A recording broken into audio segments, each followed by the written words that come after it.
नमस्कार म्हणजे तर पुन्हा एकदा नवीन व्हिडिओमध्ये तुमचं स्वागत आहे. आणि काल तुम्हाला माहिती आहे गटारी वगैरे झाली आणि श्रावण सुरू झालाय आणि इथे बघा माणसांचा आवाज यायला लागलाय, भरपूर माणसांचा, कारण भरपूर माणसं आहेत. ऑलरेडी सासू सासरे होते, ताई आलेले आहेत फ्रॉम जुन्नर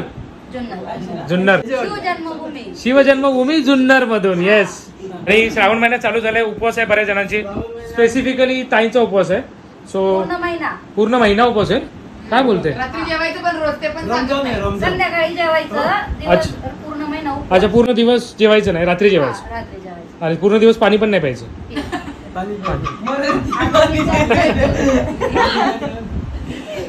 आई तुमचं काय याच्याबद्दल हे आहे? सोमवार आणि शनिवार तर आम्ही जेवायला चाललोय, प्लॅनिंग करतोय घरी जेवायचं का बाहेर जाऊन जेवायचं. आपले सासरे बॉस सांगतील आता. मी नॉनव्हेज नाही, मी पण श्रावण पाळलाय. आणि सगळे रेडी झालेत. आई असं वाटतं बिर्याणी खायला चालणार आहेत. बिर्याणी, व्हेज बिर्याणी खायला चाललेत असं वाटतं. आई असा ड्रेस घातलाय. So ready. तर सगळ्यांचं ठरलं बाहेर जेवायला जायचं आणि इकडे बघा पाऊस भरपूरच पडत होता, म्हणून आम्ही घराच्याच बाजूला असलेल्या शाकाहारी हाऊस या हॉटेलला आलो आणि मस्त एन्जॉय केला. आणि सकाळी उठले सगळ्यांची प्लॅनिंग झाली दीदीकडे घाटकोपरला जायचं.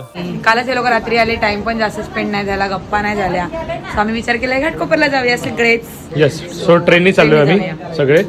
आपण किती जण आहे? 6 जण आहे टोटल. सो गाडीमध्ये नाही बसणार, आम्ही ट्रेननी चाललोय घाटकोपरला. आणि हा आहे तेजवाडीचा बबल्या शेठ.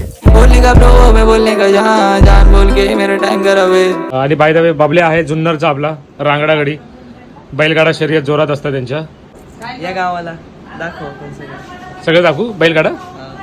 आणि आमचा नाश्त्याचा प्लॅन कॅन्सल झालाय, माझा बबल्याचा आणि माधुरीचा. आमचं सगळ्यांचं काय ठरलंय आता ताईच सांगतील. काय ठरलंय?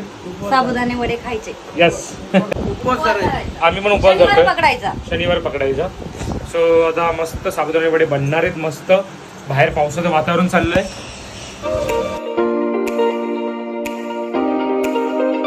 श्रावण महिन्यात रेशांवर धरले तुम्ही कोंबडी वड्याची आठवण झाली बघ. पीठ आहे.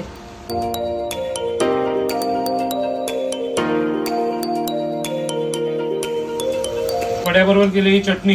ही कशी चटणी माधुरी? शेंगदाण्याचं बेसन, हिरवी मिरची, मीठ, शेंगदाणा बस, आणि उकडलेला बटाटा वरतून टाकायचं. इकडे बघा मस्त साबुदाणे वडे आलेले आहेत, चिप्स आलेले आहेत, दही आलेलं आहे, शेंगदाण्याची चटणी आणि मस्त गरमागरम मिरची माझ्यासाठी, कारण मला तिखट लागतं. उपवास आहे पण मजबूत खातोय आम्ही, डबल खातोय. आई कसे आहे साबुदाणे वडे? तर मंडळी हा व्लॉग इथे संपूया, भेटूया नेक्स्ट व्लॉग मध्ये. तोपर्यंत जय महाराष्ट्र.